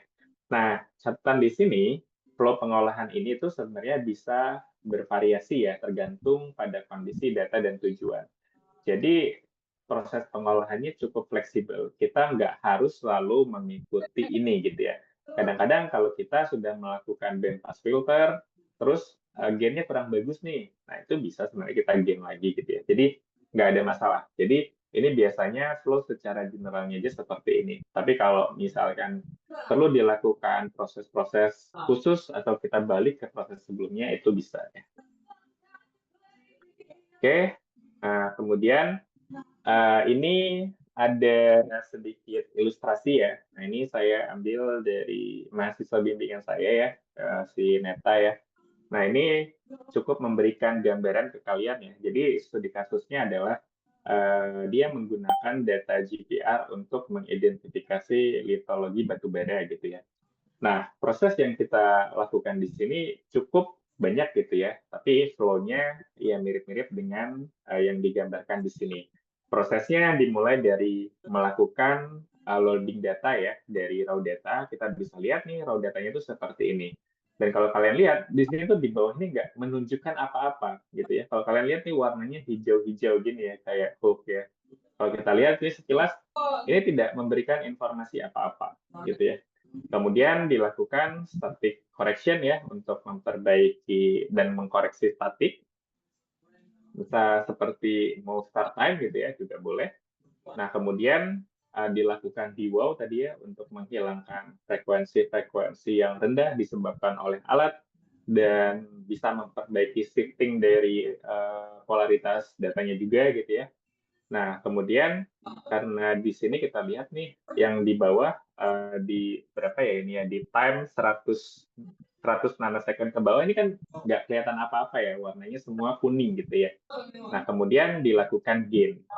Nah, gainnya nanti ada banyak metode yang bisa kalian coba-coba gitu ya. Nah, tapi untuk memastikan gain yang dipilih benar, tentu saja kalian harus memahami gimana sih proses menentukan parameter gain yang benar gitu ya. Nah, kemudian setelah dilakukan gain nih dengan energy decay ya, kalian bisa lihat nih amplitude yang di bawahnya itu sudah mulai terlihat ya. Sudah mulai terlihat di sini. Kita bisa lihat energinya sudah cukup kuat ya di bagian bawah. Tapi kalau kalian lihat di sini, ini tuh seperti bercak-bercak yang saling menutupi gitu ya, jadi nggak kelihatan apa-apa. Kemudian dilakukanlah bandpass butterwork ya dengan parameter bandwidth yang sudah ditentukan gitu ya. Terus setelah kita lihat di sini hasilnya sudah cukup baik gitu ya. Terus kita lakukan background removal dan running average. Nah, sehingga di akhir setelah kita lakukan penambahan koreksi topografi, nah kalian bisa lihat di sini ini contoh dari radargram yang sudah selesai dilakukan proses pengolahan data dan di sini kalian bisa melihat pola reflektor dari radargramnya. Ini kalau kalian lihat ini radargramnya sangat bagus sekali ya. Kalian bisa melihat kemenerusan dari reflektornya ya. Kalau kalian lihat ini radargramnya sangat cantik sekali ya. Dan ini dia menggunakan antena 25 MHz ya. Dan kalau kita lihat di sini, dia bisa mencapai kedalaman sekitar berapa ini ya? 90 kurang 20 ya. Mungkin sekitar 60-an lah ya. 60 sampai 70 meter itu bisa divisualkan. Nah, jadi kalau dalam eksplorasi batu bara, kita bisa melihat nih potensi si kemenerusan batu bara ini tuh bisa sampai di kedalaman berapa sih? Ini bisa terlihat dengan data radargram gitu ya, atau dengan metode GPR. Ya, jadi metode GPR nggak selalu dikaitkan dengan mencari utilitas, tapi juga bisa digunakan untuk eksplorasi gitu ya. Nah, misalnya ini adalah eksplorasi batu bara. Ini saya ambil dari tugas akhirnya Neta ya. Jadi kalian kalau mau tanya juga bisa ke dia ya. Atau di sini juga ada asistennya, ada Echa, ada Santi ya. Nah, mereka juga ini jago-jago nih ngolah data GPR. Jadi nanti kalian banyak-banyak tanya lah ke mereka ya. Kemudian ini ada beberapa parameter yang digunakan sebagai referensi. Jadi pain point-nya dalam mengolah data GPR itu selalu di tahap awal gitu ya, mencari parameter yang ideal. Tapi kalau kalian sudah menemukan komposisi parameter yang ideal, kalau kalian punya banyak data di tempat yang sama, itu bisa dilakukan batch processing dengan parameter yang sama. Nah, jadi paling sulitnya adalah mencari parameter pertama gitu ya. Jadi kalau udah ketemu parameter pertamanya, untuk data-data selanjutnya itu bisa dilakukan batch processing. Sehingga data-data yang lainnya pasti parameternya akan mirip-mirip gitu. Nah, kemudian kita akan masuk ke dasar interpretasi lapisan GPR ya. Nah, jadi untuk menginterpretasi lapisan GPR, kita biasanya melihat pola dari reflektornya pada radargram. Nah, jadi kalau misalkan ini kita amati dari pola reflektornya ya, ini kita ambil section atau cuplikan dari data radargram, ini kita bisa lihat jenis reflectionnya itu continuous. Jadi lapisannya itu sangat continuous atau sangat apa ya? Apa sih continuous tuh kayak menyambung gitu lah ya, menyambung. Artinya lapisannya tuh konsisten tebalnya gitu ya. Nah, ini ditandai dengan high amplitude. Kemudian kalau dari sisi ukuran butir dari lapisannya itu sangat baik ya, dari very fine sampai dengan fine sand gitu ya. Nah, ini kalau misalkan sebentar ya. Oke, ini kalau misalkan dilihat dari fasiesnya, ini biasanya berada di daerah yang sudah jauh gitu ya dari sumbernya gitu ya, karena dia sudah sangat halus sekali gitu ya. Kemudian kalau bentuk reflektor dari rekaman radar gramnya seperti ini ya, ini kan sudah tipis-tipis gitu ya. Nah ini kalau kita lihat pola lapisannya sebenarnya masih kontinu gitu ya. Nah tapi kalau secara ukuran butirnya ini dari fine sand sampai dengan medium, jadi sudah mulai lebih kasar gitu ya. Nah kemudian kalau yang ketiga, nah ini ya paralel, subparalel, undulation dan discontinue ya. Discontinue itu artinya lapisannya tidak menerus gitu ya. Jadi kayak lapisannya itu kadang kayak tiba-tiba tipis, hilang, terus muncul lagi, tipis, hilang, muncul lagi gitu. Nah, jadi kalau dilihat dari pola pengendapannya ya, yang bentuknya kayak gini tuh pasti berada di daerah apa namanya pelapukan ya, dekat dengan sumber, kemudian makin halus, makin rapih gitu ya untuk radar gramnya. Oke, nah sekarang kita coba lihat dari interpretasi juga ya. Jadi dalam proses kita menginterpretasi, kadang kalau kita udah mengolah data, kita kan perlu memastikan dan kita perlu melakukan analisis ya. Tapi untuk mencegah analisis kita itu salah gitu ya, karena mungkin dalam proses pengolahan data ini sebenarnya masih ada nih noise-noise yang tertinggal gitu ya. Nah, jadi kalau kita lihat dari radar gram yang kita miliki, ini misalkan yang sebelah kiri ini adalah GPR line ya atau sebuah radar gram. Nah, jadi dari radar gram ini itu sebenarnya ada banyak sekali jenis-jenis sinyalnya ya. Sinyalnya dari sinyal GPR itu sendiri yang tadi ada direct, reflect, kemudian apalagi scatter gitu ya. Nah, jadi penetrasi maksimumnya di sini itu, yang depth of penetration. Nah, yang ke bawahnya ini itu lebih banyak noise-nya sebenarnya gitu ya. Lebih banyak noise-nya. Nah, jadi kalau kita lihat dari sini, itu yang sebenarnya kita cukup confidence hanya sampai di lapisan yang 30 nanosecond ya ini kalau nggak salah. Ya, sampai di lapisan yang inilah gitu ya. Karena yang lainnya ini sudah noise gitu ya. Jadi kita juga harus bisa mengidentifikasi noise pada data kita karena nggak selamanya data yang udah kita olah itu mungkin hasilnya memuaskan gitu ya. Karena kita nggak bisa mengontrol nih siapa yang melakukan pengukuran ya. Kalau kita yang melakukan pengukuran, pasti ketika di lapangan kita akan QC sebaik mungkin supaya kita mendapatkan data terbaik. Tapi kalau misalkan ada yang mengukur itu orang lain kan kita udah nggak bisa ngapa-ngapain nih. Jadi kita harus melakukan pengolahan sebaik mungkin atau se-effort mungkin gitu ya. Nah, jadi kalau misalnya data GPR tadi ya, kalau kita lihat di sini adalah batas dari penetrasi frekuensi yang kita gunakan ya. Selebihnya ini sudah noise semua. Ya, walaupun dalam kita mengukur GPR itu sebenarnya kita bisa mengukur dalam durasi yang lebih lama. Tapi karena tadi adanya limitasi dari frekuensi yang kita gunakan, tentu saja pengukuran kita itu selalu berada di skin depth-nya gitu ya. Maksimalnya itu cuma sampai di skin depth. Mau kita ngukurnya 1 detik, 100 detik, kalau memang skin depth-nya segitu ya memang kita akan dapatnya hanya segitu walaupun recordingnya bisa lama ya. Jadi kalau kita lihat di sini ya data-data di sini tuh sudah noise semua gitu, tidak bisa memberikan informasi apa-apa gitu ya. Nah, jadi kalau kita mau melakukan analisis atau interpretasi di bawah ini ya sudah tidak kredibel lagi atau sudah tidak confidence lagi lah gitu dalam bahasa interpretasinya ya.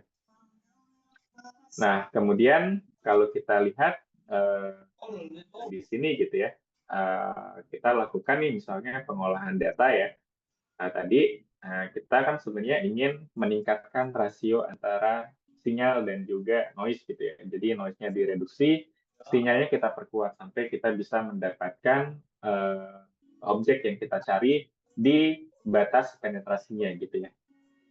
Nah, kemudian kalau kita amati ini tadi contoh-contohnya ya. Jadi kalau misalkan kita survei, misalnya kita survei utilitas, nah yang di atas-atas ini, bagian part-part atas ini biasanya didominasi oleh gelombang langsung ya. Jadi gelombang langsung itu secara karakteristik biasanya dilihat dari amplitude yang kuat ya. Jadi kalau kita lihat di sini amplitudenya berwarna hitam pekat. Nah, biasanya kalau survei radar gun itu kan color bar-nya itu white, black gitu ya, white and black gitu ya. Nah, jadi makin dia terang berarti makin besar tuh amplitudenya. Nah, jadi kalau yang di atas ini kebanyakan adalah gelombang direct, makanya di sini amplitudenya sangat besar gitu ya. Nah, kemudian ini tadi sumber-sumber dari background noise ya. Nah, background noise itu banyak sekali sumbernya ya. Bisa disebabkan karena dekat dengan stasiun radio, kemudian dekat dengan stasiun TV, dekat dengan telepon seluler. Makanya tadi nggak boleh ya. Jadi nanti ketika kalian survei dengan GPR, ya operatornya nggak boleh dekat-dekat atau bawa telepon seluler. Kadang kan kalian pengen gaya ya, pengen bikin story gitu kan, sambil dorong alat GPR, sambil ngerekam gitu ya. Nah, padahal itu sebenarnya nggak boleh kalau dalam pengukuran ya, tapi kalau misalkan nggak ngukur, ya boleh-boleh aja gitu ya. Kemudian HT itu ya, HT itu juga sangat tinggi noise-nya ya, jadi kalau bisa pas ngukur itu jauh dari HT juga ya. Kemudian sinar matahari itu juga berpengaruh ya. Jadi kalau misalnya sinarnya itu atau kalian mengukurnya di siang hari yang cahayanya itu sangat terik, nah itu juga sebisa mungkin dihindari gitu ya. Nah ini biasanya semakin dalam kita melakukan setting kedalaman. Setting kedalaman itu kayak time recordingnya ya. Jadi kalau misalkan time recording kita itu semakin besar, maka kita punya probabilitas besar juga untuk mendapatkan noise radio. Jadi sebisa mungkin dihindari gitu ya, menggunakan menggunakan time recording yang besar gitu ya. Jadi cukup disesuaikan aja dengan kebutuhan. Kalau misalnya kita cuma mau ngukur 3 sampai dengan 5 meter, ya time recordingnya ya nggak perlu yang besar-besar sekali gitu ya. Nah, kemudian noise yang lain ya, ada juga yang namanya noise ringing ya. Jadi noise ringing itu adalah noise yang berasal dari gelombang elektromagnetik yang terperangkap di dalam suatu lapisan. Ya, kenapa bentuknya ringing? Ya karena dia terperangkap. Jadi dia kayak bolak-balik gitu ya di satu lapisan. Contohnya kayak gini. Ya, dia bolak-balik. Nah, sehingga ini yang bisa menghasilkan data ringing pada radar gun kita ya. Nah, ini contohnya ya. Jadi ini adalah contoh ringing ketika kita survei. Nah, bentuknya ringing itu seperti ini ya. Jadi ini sering dialami kalau di Lampung atau di ITERA mungkin kalau kita surveinya di jalan ya, jalan yang tipenya itu adalah kerabat beton. Nah, kita sering sekali mendapatkan respon ringing seperti ini. Atau ketika kita survei di lapisan es ya, tapi kita nggak mungkin survei di lapisan es ya. Nah, jadi bentuknya seperti ini, jadi gelombang elektromagnetiknya itu terperangkap di lapisan es ini gitu ya, sehingga membentuk pola ringing seperti ini. Kemudian bisa juga ringing ini disebabkan oleh still water ya, seperti ini, itu juga bisa. Atau pas kita survei, kadang di bagian atasnya ini ada plat logam, nah itu juga bisa menghasilkan noise ringing seperti ini. Nah, jadi ketika survei, kalau kalian mendapatkan pola yang seperti ini, kalian perlu identifikasi ya. Pas di titik itu, kira-kira ada hal nggak ya yang menyebabkan ini? Tapi yang paling sering itu adalah plat baja ya. Plat baja atau plat besi yang tiba-tiba ada di situ gitu ya. Jadi pas kita lewat, nah ini dia membentuk ringing seperti ini. Nah, ini juga contoh lain ya. Ini ringing yang disebabkan oleh metal debris ya. Kemudian, nah ini contoh lainnya. Nah, ini biasanya banyak ya kalau kita survei di jalan-jalan, itu ada tempat pembuangan air bentuknya yang seperti ini buat mengalirkan air. Nah, nanti hasil di radar gunnya seperti ini nih, menunjukkan noise ringing. Gitu ya.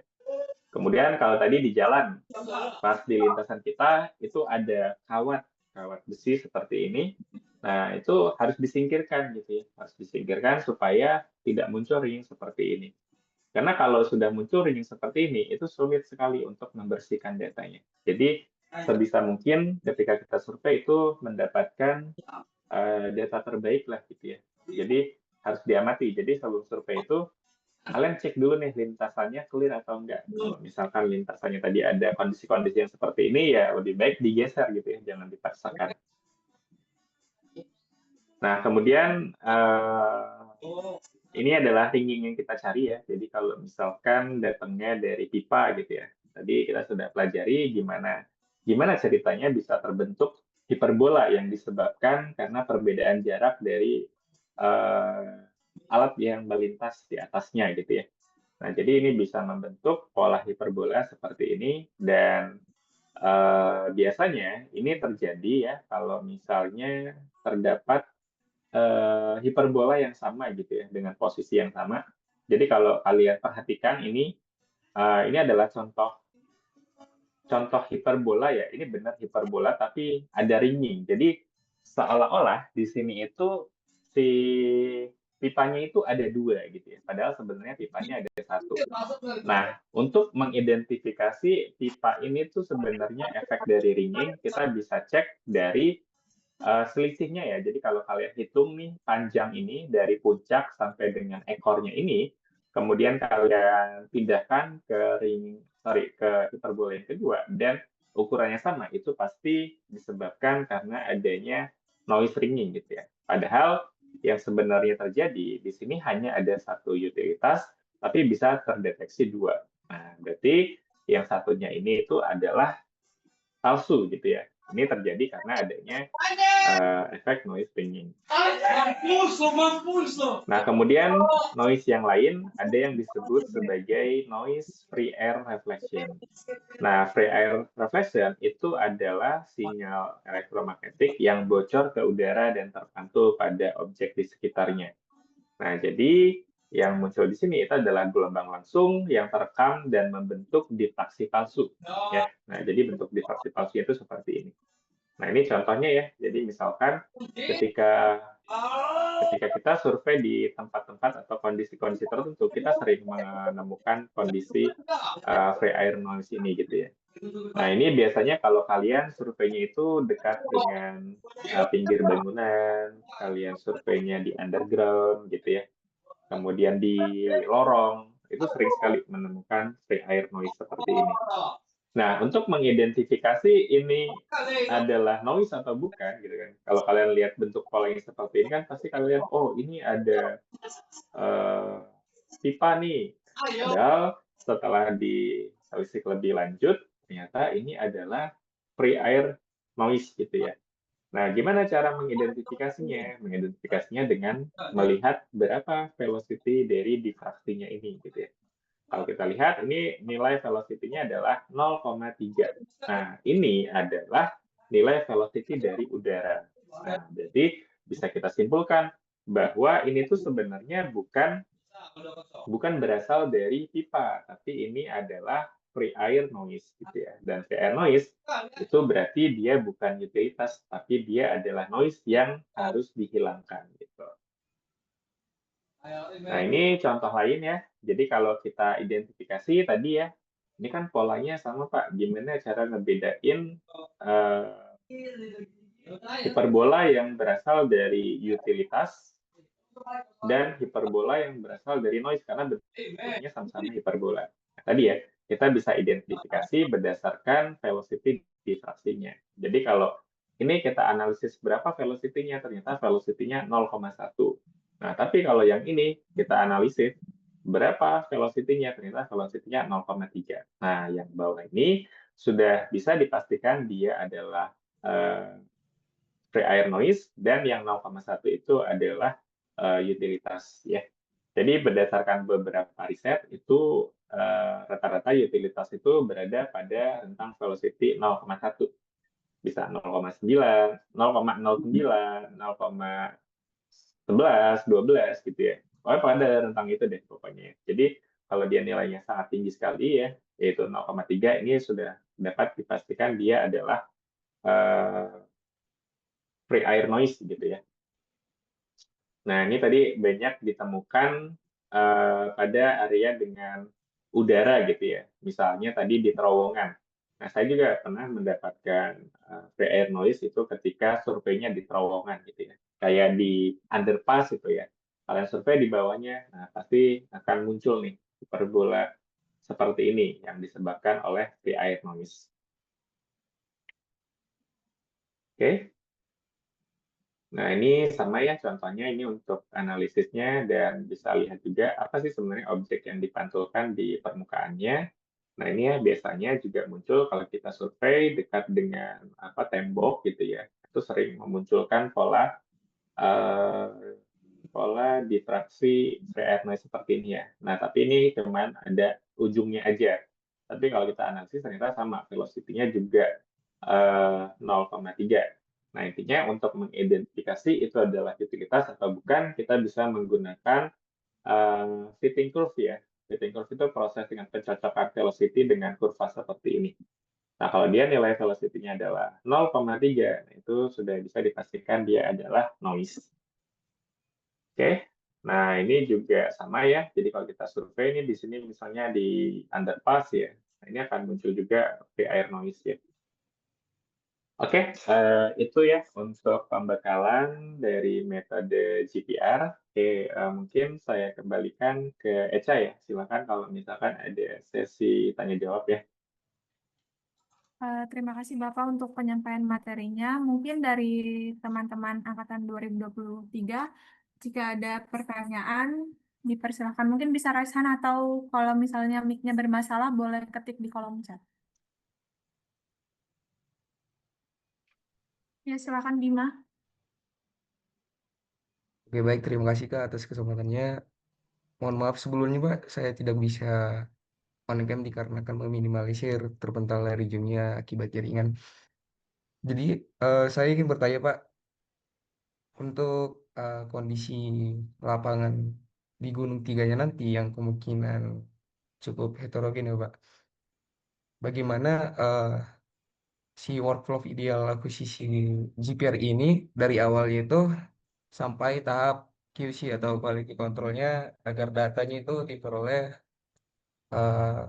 tetap bagus ataupun konsisten lah Pak dan bisa diandalkan. Jadi terutama di tahap awal. Jadi apakah ada urutan tertentu yang untuk kami ya sebaiknya yang kami lakukan di sana nantinya misalnya dalam menentukan parameter-parameternya misalnya saat lintasan pertama yang kami akuisisikan nanti yang didapatnya itu belum bagus loh Pak. Jadi sebaiknya kami itu langsung menyesuaikan parameternya nanti seperti gain atau time window-nya atau kami tetap gas aja itu melanjutkan beberapa lintasan yang lain supaya mendapatkan gambaran nantinya yang bisa kami uh, buat perbandingan lah seperti itu Pak. Terima kasih. Oke, oke. Mungkin saya jawab dulu ya. Saya jawab langsung aja pertanyaan dari Bima ya. Nah, jadi kalau workflow terkait dengan tahapan-tahapan pekerjaan GPR ya tentu saja sama aja ya. Tahapannya pasti dimulai dari persiapan, data acquisition, data processing, dan juga interpretasi gitu ya. Nah, untuk memaksimalkan data yang didapat dari lapangan tentu saja nggak mudah gitu ya. Nah, kenapa nggak mudah? Karena memang harus dilakukan beberapa step-step untuk memastikan data yang kita ambil di lapangan itu memiliki kualitas yang baik. Nah, itulah gunanya kita melakukan kalibrasi alat ketika kita mau mengambil data gitu ya. Nah, gimana tahapan untuk mengkalibrasi alat ini gitu ya? Nah, sebenarnya stepnya tadi banyak ya. Pertama, kalau misalnya kita melakukan survei utilitas. Nah, biasanya kita akan mencari ada nggak utilitas yang terlihat di permukaan gitu ya. Kalau misalkan kita surveinya di pinggir jalur irigasi itu kan biasanya suka kelihatan tuh ada pipa gitu ya, lewat melintang di irigasi gitu ya. Nah, kita coba dengan parameter yang sudah kita setting, kita coba lewat di atas utilitas tersebut. Nah, kalau muncul di radar gun kita, itu berarti parameter kita sudah lebih bagus gitu ya. Nah, kalau nggak muncul, nah berarti ada yang salah dari parameter kita. Jadi kita perlu lakukan tuning ulang parameternya. Itu satu kalau untuk utilitas. Kemudian kalau untuk survei yang sifatnya geologi ya, misalkan seperti stratigrafi. Nah, cara paling mudahnya, kita coba lihat kira-kira ada nggak sih outcrop di sekitar tempat kita survei. Nah, itu mungkin akan mempermudah. Jadi kalau misalkan ada outcrop atau ada objek yang bisa menjadi target, sudah kita lakukan tes parameter atau kalibrasi alat di situ gitu ya. Misalkan kalau di lapangan di apa namanya Gunung Tiga gitu ya, di Gunung Tiga kalian menemukan set kalian ini ada outcropnya gitu ya. Ya udah coba aja lakukan kalibrasi alat di atas outcrop tersebut gitu ya. Jadi kalau kalian bisa menemukan pola yang mirip gitu dengan si lapisan-lapisan outcropnya itu berarti parameter kalian sudah bagus gitu. Nah, jadi proses ini itu harus dilakukan sebelum mengambil data. Nah, ini untuk memastikan parameter yang kalian gunakan itu sudah bagus. Nah, nanti untuk apa namanya itu kan dari tahapan sebelum gitu ya. Nah, nanti setelah melakukan data acquisition, nah ketika kalian mengambil data itu juga perlu di QC gitu ya. Nah, jadi jangan mengambil data selesai langsung pindah, mengambil data selesai langsung pindah. Tapi selesai satu lintasan, kalian cek dulu nih datanya sudah oke apa belum. Apakah perlu dilakukan pengukuran ulang. Nah, step-step yang kayak gitu yang perlu dilakukan gitu ya. Nah, makanya nanti kalian didampingi oleh asisten untuk memastikan proses yang kalian lakukan ini tuh sudah bagus atau belum gitu ya. Nanti kalian bisa diskusi dengan asisten. Dan kalian juga harus punya confidence untuk mengatakan, oh ini datanya kurang bagus, oh ini datanya sudah bagus. Dilihatnya dari mana? Ya dari proses-proses tadi, dari proses kalibrasi dan proses pengambilan data. Oke, seperti itu ya, Bima ya. Oke, ada Oh, baik, pertanyaan Pak. yang mau dijawab, Bima? Oke, izin Pak melanjutkan pertanyaan saya yang tadi. Itu Oke. sebelum kita atau kami mengambil datanya nanti di sana, Pak. Jadi, eh, semisal kami itu udah mengambil data di sana, di tengah-tengah eh, akuisisi pengambilan datanya nanti, tiba-tiba kualitas data GPR-nya itu buruk lah, Pak, menurun. Jadi, evaluasi atau hal yang kami lakukan itu sebaiknya apakah lebih baik kami cek parameter dari alatnya terlebih dahulu atau melihat kondisi tanah dan lintasannya. Misalnya di awal lintasannya itu masih jelas loh Pak, tapi tiba-tiba sinyalnya itu melemah atau banyak gangguan. Jadi yang kami lakukan itu yang pertama itu apakah bisa mengubah parameter seperti gainnya atau sebaiknya kami itu mengulang mengambil lintasan memastikan kondisinya itu tetap baiklah di sana nanti ya. Terima kasih Pak. Oke. Nah, kalau misalkan kalian mengalami kondisi di mana data pengukurannya itu tiba-tiba jadi jelek gitu ya. Padahal tadi kalau lihat dari apa namanya layar atau dari aplikasi itu sebenarnya bagus-bagus saja, tapi pas masuk di lintasan-lintasan dengan jarak tertentu tuh tiba-tiba datanya jadi jelek. Nah, pertama kalian harus identifikasi jelek itu tuh sebenarnya datangnya dari mana sih? Apakah kalian survei itu tadi ya bawa barang-barang tiba-tiba ada teman kalian nih datang bawa HP atau bawa barang-barang elektronik atau bawa barang-barang yang mengandung metal dan logam. Tentu saja itu bisa menyebabkan atau menjadi sumber noise.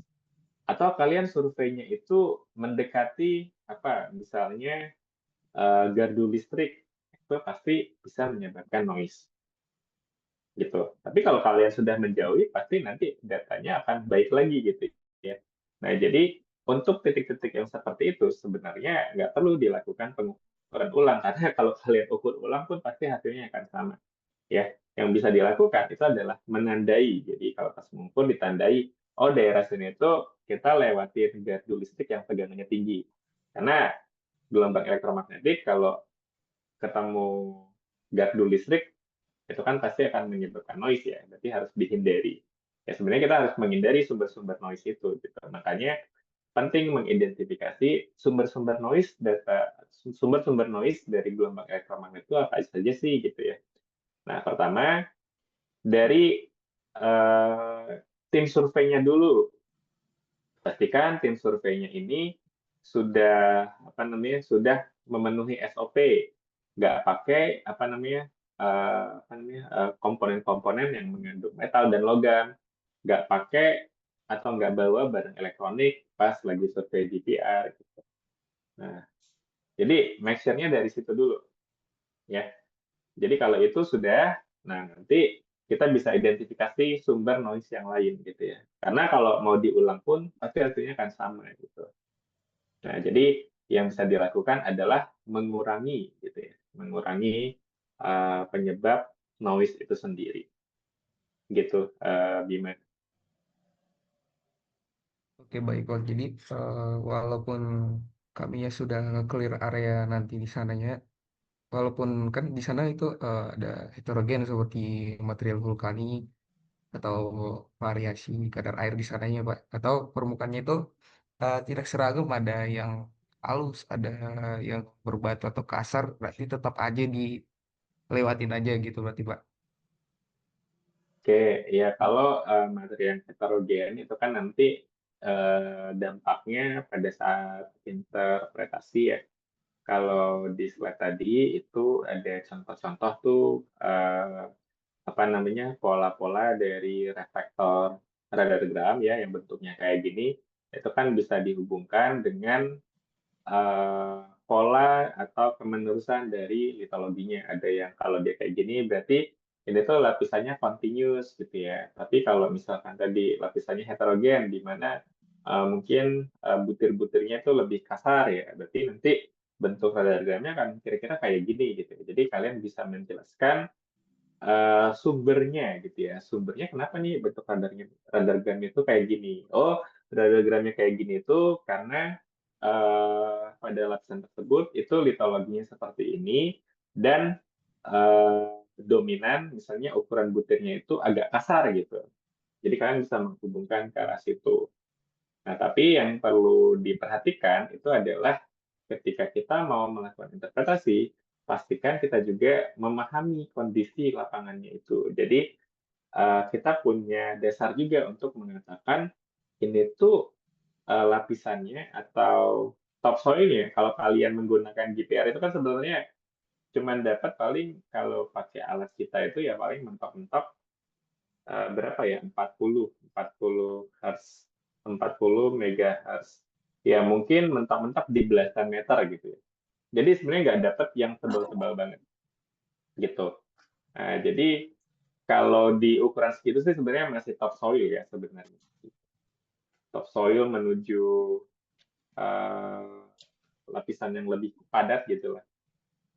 Nah, jadi harusnya kebanyakan sih harusnya kayak deposit deposit sedimen gitu ya. Apalagi di daerah Gunung Tiga kan.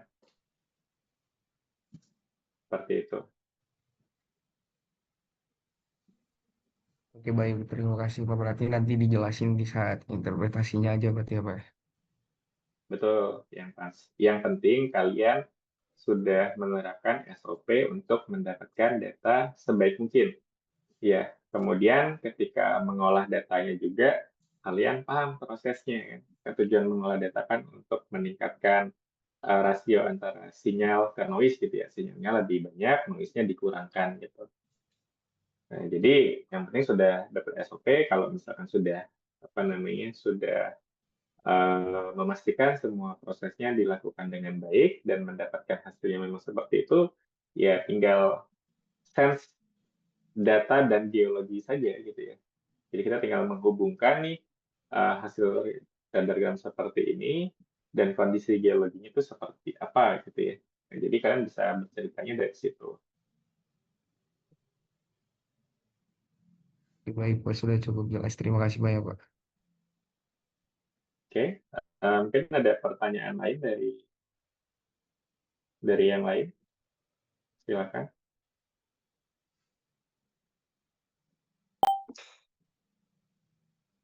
Oke, ini Izin ada pertanyaan ya dari Clara ya. ya Pak di kolom chat. Oke,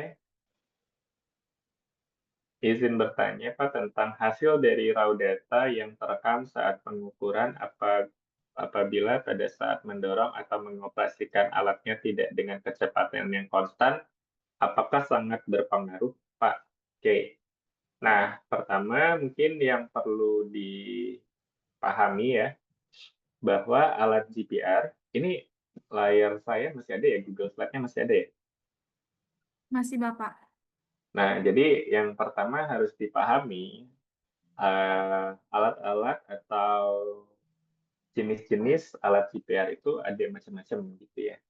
Ada yang bentuknya seperti ini, ya. Ini namanya GPR shielded ya. Shielded itu ada pembungkusnya gitu ya, kayak gini bentuknya. Yang pembungkusnya ini biasanya selalu ada rodanya, gitu ya. Kemudian ada juga yang kayak jemuran ya, ini bentuknya kayak jemuran. Ya, ini namanya GPR unshielded ya. Jadi ada yang shielded, ada unshielded. Ya, unshielded ini nggak ada pembungkusnya. Nah, apa yang membedakan dari kedua GPR ini? Tentu saja yang ini ada rodanya, ini enggak. Gitu kan? Nah, biasanya yang kayak gini itu adalah GPR yang frekuensinya sedang ke tinggi. Bisa dari 200, 400, 500, dan terus ke atas. Nah, kemudian yang kayak gini itu biasanya GPR dengan frekuensi rendah. 150, 75, 38, 25 gitu ya. Bentuknya banyak macam-macam. Nah, yang menjadi karakteristik dari dua alat ini itu adalah cara pengukurannya. Jadi dalam pengukuran GPR itu tiap alat itu punya mode yang berbeda-beda. Ada yang metodenya itu berdasarkan putaran dari roda. Ada juga yang pengukurannya itu continuous. Ya, ini step dan ini continuous. Nah, kalau yang continuous, kalau kalian survei dengan alat yang tipenya continuous, kalian berhenti, kalian bergerak, itu tetap akan diukur. Jadi kalau misalkan kalian ngukur nih pakai alat yang ini, ya unshielded ini, kalian bergeraknya pelan, terus tiba-tiba cepat, tiba-tiba pelan, tentu saja itu akan berpengaruh, gitu ya.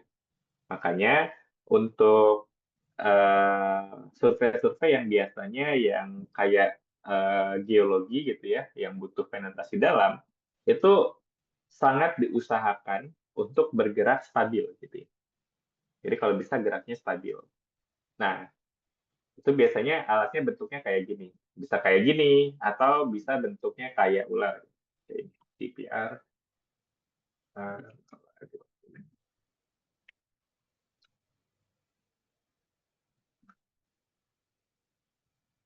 Nah, bentuknya kayak gini. Ini kelihatan ya.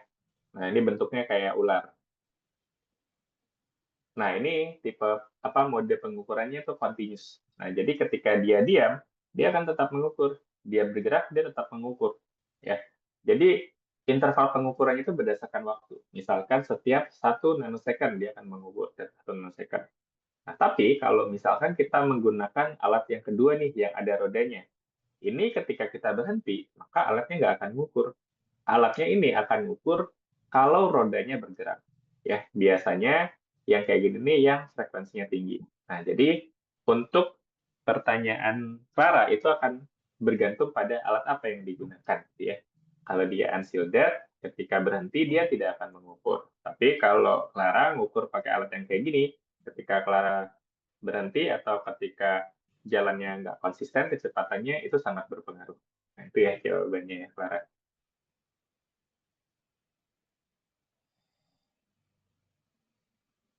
Oke, apakah ada pertanyaan lagi?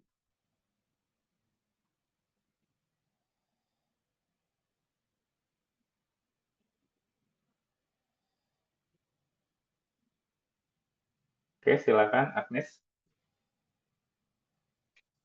Sebelumnya aku izin nanya Pak, misal kalau di radar gram itu kayak kelihatan agak noisy gitu Pak, itu ada batas toleransinya gitu nggak sih Pak sebelum kita memutuskan untuk akuisisi ulang kayak seberapa banyak noise yang masih dianggap aman sebelum data itu dianggap jelek Pak dan harus akuisisi ulang.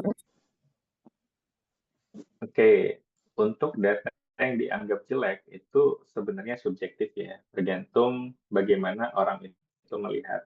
Karena yang sebenarnya yang kita butuhkan itu adalah sense-nya ya. Jadi saya dan kamu mungkin akan subjektif mengatakan ini datanya jelek, datanya bagus ya. Karena ini tuh kayak jam terbang gitu ya. Nah, jadi kapan kita harus memutuskan mau melakukan pengukuran ulang dan datanya bisa diterima? Yang pertama, kalau misalkan waktunya cukup ya. Kalau waktunya cukup, berarti kalau kita masih ragu-ragu dengan data itu, kita bisa melakukan pengukuran ulang. Tapi untuk kondisi yang kayak misalkan kita project beneran, ya kita lagi project beneran, itu waktunya tuh sangat terbatas. Nah, kadang untuk memutuskan kapan kita harus mengukur dan tidak, itu harus pada saat itu juga. Gitu ya. Nah, jadi saya sudah eh, cukup banyak lah ikut survei-survei project GPR gitu ya. Jadi ada banyak sekali kondisi-kondisi yang harus melakukan pengukuran ulang. Nah, proses itu harus dilakukan pada saat itu juga. Nah, jadi kalau kita ingin memastikan kualitas data itu bagus, QC itu harus dilakukan pada saat itu juga. Jadi satu lintasan selesai itu harus dicek. Cara ngeceknya gimana? Cara ceknya ya langsung lihat radar gramnya ya. Jadi radar gramnya langsung dicek, langsung dilihat nih. Nah, kira-kira kalau bentuknya seperti ini tuh, ini datanya bagus nggak sih gitu ya? Nah, itu mungkin butuh sense ketika kalian sudah sering mengolah data. Tapi kalau misalkan kalian belum yakin, nah caranya, jadi timnya dibagi. Ya. Jadi ada tim yang tetap melanjutkan survei, ada tim yang melakukan quick processing. Jadi datanya diproses pada saat itu juga. Jadi ada teman kalian yang tetap melakukan survei, ada teman kalian yang langsung minta datanya dan diolah di tempat itu juga gitu ya. Jadi misalkan kalian survei nih, sudah dapat beberapa data, langsung minta copy datanya, langsung diproses. Gitu. Nah, jadi sangat sulit untuk mengatakan secara visual nih, ini harus diulang atau enggak. Kecuali memang kalian sudah lihat langsung datanya, terus banyak direct wave-nya, direct wave yang kayak gini ya. Nah, kayak gini nih, direct wave semua nih sampai bawah. Nah, itu udah pasti harus diulang. Nah, tapi kalau misalkan tadi bentuk datanya nih kayak gini, ya kalau kayak gini berarti masih bagus gitu. Tapi kalau isinya tuh direct wave yang kayak gini nih, bagian atasnya, nih ya. Nah, yang kayak gini nih. Isinya sampai bawah tuh kayak gitu. Nah, itu udah pasti harus diulang gitu ya. Mungkin parameternya nggak cocok atau apa. Jadi ada banyak untuk memastikan apakah kita harus melakukan pengukuran ulang atau enggak. Tapi secara overall, sebenarnya mengolah data GPR itu nggak begitu lama gitu ya. Jadi kalau mau melakukan quick processing, itu bisa dilakukan di tempat. Beda kalau misalkan kita surveinya kayak Gravity. Gravity itu kan proses perhitungannya itu sangat banyak dan sangat rumit gitu ya. Nah, itu mungkin butuh waktu untuk memastikan datanya bagus atau enggak. Tapi kalau Gravity sih biasanya lihat aja pas survei ya, kalau misalkan bacaannya itu tidak konsisten, itu pasti harus diulang gitu ya. Jadi setiap metode pasti punya cara tersendiri. Kalau misalkan geolistrik, kalau 1D mungkin agak repot ya, karena kita harus konversi dulu. Tapi kalau kita surveinya menggunakan alat yang udah otomatis kayak ARES, ya udah tinggal dilakukan pengolahan data, itu udah langsung muncul gitu. Nah, jadi tergantung subjektivitas. Kalau kamu udah terbiasa mengolah datanya, sudah bisa nih lihat pakai visual, oh ini perlu diulang, ini enggak. Tapi kita bisa identifikasi dari beberapa indikator ya. Kayak misalnya, ini datanya tadi full of direct wave, itu pasti harus diulang. Kemudian, kalau misalkan tadi ini datanya banyak tinggi kayak gini, itu udah pasti harus diulang. Jadi harus digeser lintasannya sedikit, atau yang besi yang nyangkut ini harus dibuang gitu ya. Nah, jadi ini contoh-contohnya lah beberapa gitu ya. Tapi kalau tadi hasilnya bentuknya kayak gini sih sebenarnya ya ini bagus-bagus aja gitu. Oke, mungkin itu ya gambarannya ya Agnes. Oke, ada tambahan pertanyaan Agnes? Cukup, Pak. Terima kasih, Pak. Oke, ada lagi dari yang lain? Oke,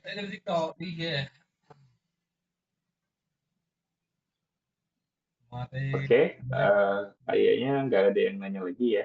Saya rasa sih harusnya udah sedikit tercerahkan lah gitu ya terkait dengan metode GPR. Nah, nanti kalau misalkan ada pertanyaan, nanti boleh ditanyakan ke asisten-asisten GPR-nya ini ya. Ada Echa dan ada Santi ya. Jadi kalian bisa tanya-tanya. Kemudian selama persiapan mau ke lab juga kalian bisa coba latihan pakai data dummy ya. Atau mungkin minta aja sampel data ke asistennya untuk latihan ngolah data. Jadi nanti pas kalian kerja lapangan tuh kalian sudah paham perlunya seperti apa gitu ya. Jadi itu bisa meringankan kalian gitu. Oke, mungkin itu saja ya untuk pembekalan prakerja lapangan di semester ini ya. Saya udah hampir 2 jam nih, saya kering juga ya karena lagi radang juga. Oke, terima kasih semuanya. Terima kasih sudah menyempatkan ya waktu di malam hari ini. Semoga tetap semangat ya sampai nanti selesai kelab ya. Saya tutup. Selamat malam. Terima kasih semuanya. Selamat melanjutkan aktivitas. Saya kembalikan ke host ya. Echa ya, silakan Echa. Terima kasih Bapak untuk penyampaian materinya. Semoga materi tadi yang Bapak sampaikan bisa jadi bekal awal buat teman-teman angkatan 2023 sebelum memulai terlap. Mungkin untuk absensi boleh dilihat di kolom chat teman-teman dan absensi dibuka sampai jam 20.55. Mungkin segitu dulu pembekalan metode GPR kita pada malam hari ini. Mohon maaf jika dalam penyampaian saya masih ada kesalahan. Sekian, terima kasih. Selamat malam semuanya. Selamat malam Bapak. Ya, selamat malam. Sampai jumpa semuanya. Kau aja nggak tahu. Coba cek yang ini. Sorry. Iya kan? Mana? Aturan. Recording stopped. Apa itu? Aktivitas. Buka.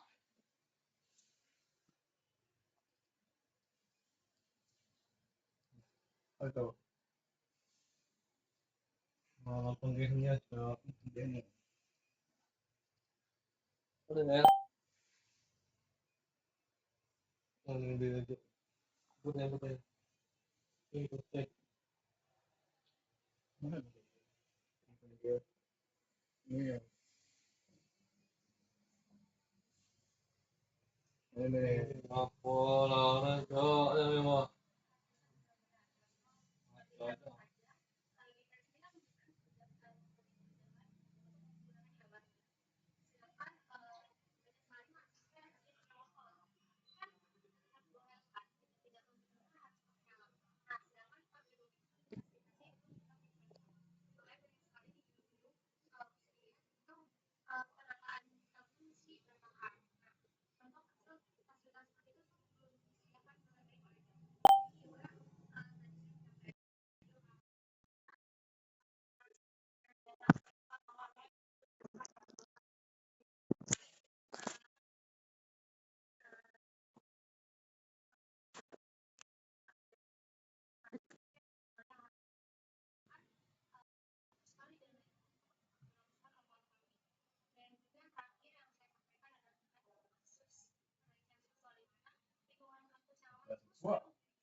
Itu aja yang mau suka-suka nyarinya.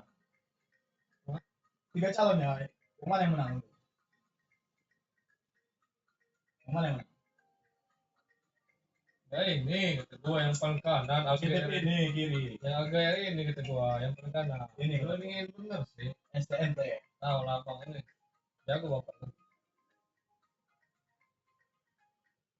Kayaknya nggak di kampung. Bukan tenar. Wah, sama aja berarti.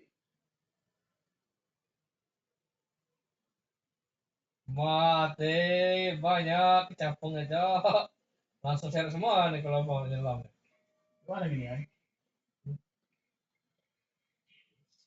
Gak ada pula caranya. Kecil aja. Woi, ngaco aja tuh. Ini seru dikira di sini. Nah, woi, man share it, man. Hukuman.